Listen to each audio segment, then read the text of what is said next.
Hello everybody and welcome to my channel, and today we're doing this awesome recipe with 3 ingredients and it's some delicious cookies. Subscribe to my channel to see more of my videos. First, let's separate 2 eggs from the yolks. We'll use only the whites. Now let's add a little salt and let's mix it up with a mixer.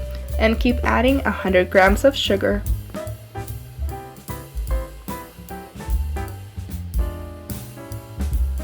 Then add 150 grams of coconut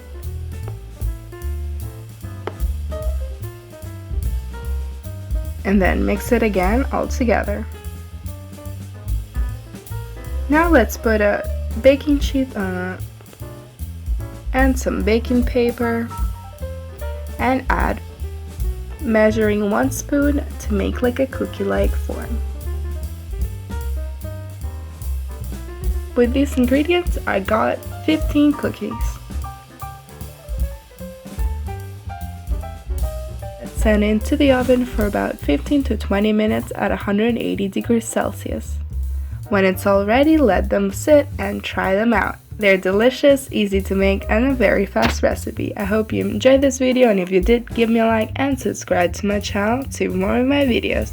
Thank you for watching!